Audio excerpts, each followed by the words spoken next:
Here's another one. Hey, Steve, you've wrestled in ECW, WCW, and WWE, and what I noticed in the ring itself is different sizes in each of the three organizations.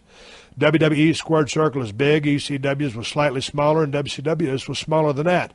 Or at least that's how they look to me on TV anyway. I'm possibly wrong. If the ring sizes were indeed different, how did that factor your in-ring performance going from one company to another when you had varied amounts of room to maneuver? So let me talk about that. He asked another question about the WWE Championship belt. I want to get into that. But let's go to the ring sizes. I think the smallest ring I've ever worked in was a 16-footer. And those are some of those tent shows we used to work way back in the day. And I remember very vividly, that was when I was working with Aldo Montoya, just incredible. Had great matches with him. And we were working those little 16-footers. And I tell you what, when you work in those 16-footers, it's really hard to blow up.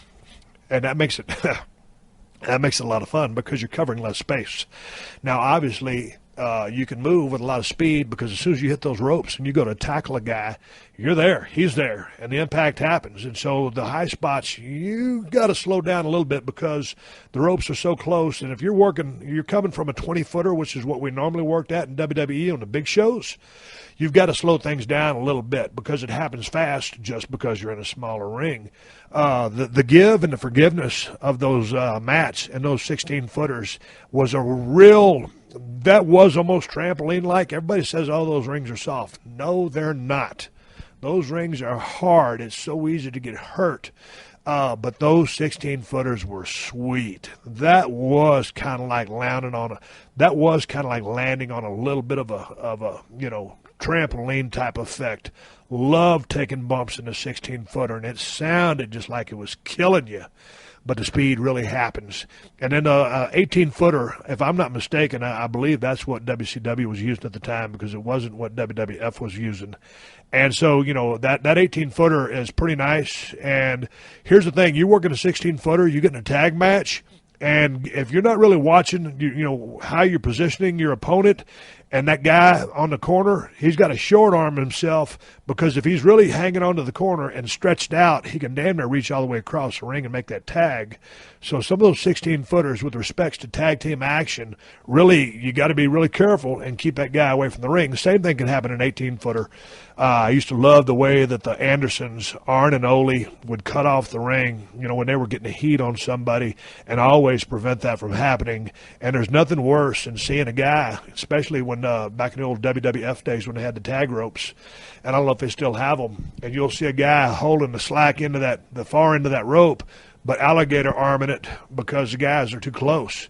And even a 20-footer, without paying attention to where you are, it'll totally kill and take everything away from that match. When you see a guy over there on the corner jumping up and down, really wanting to tag, but alligator arming it because his buddy, his tag team partner, is too close because the heels have let him get too close. And sometimes when you're watching a match, watch that alligator arm effect. It'll totally take you out of that match.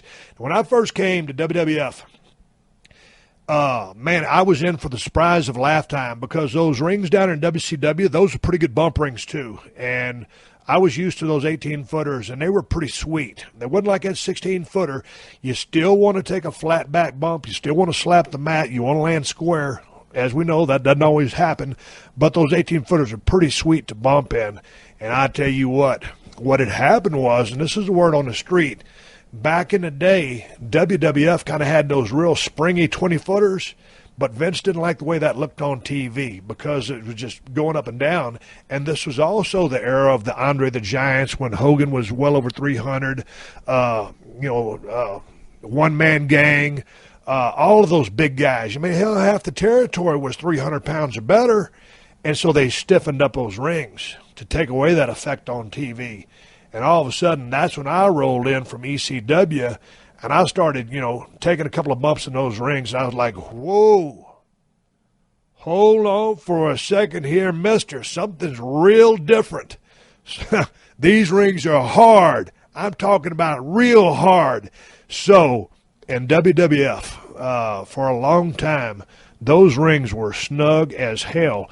And you've got to adjust your work style accordingly. And after many years, you would think that with all the technology that man has, one would be able to construct a ring that was forgiving on the body and not hurt so much when you took a bump. But it was impossible to do that. These rings hurt. Finally, they came up with a different ring, and basically it's a steel structure. And on the bottom, is angle iron. Then you've got your 2x12s going across it. You have a small roll, maybe about a quarter, eighth inch of felt, and then you have that mat. And today's rings got a little bit more give to them for bumping than those old WWF rings that I started in on late 95, 96. Those damn things were hard. And today's rings are more forgiving, but make no mistake about it. When you bump and work in a 20x20 squared circle for a living, and you don't take a flat back bump, and the laws of gravity and physics apply, and discombobulation happens because of travel and all the room for error, things happen in the ring.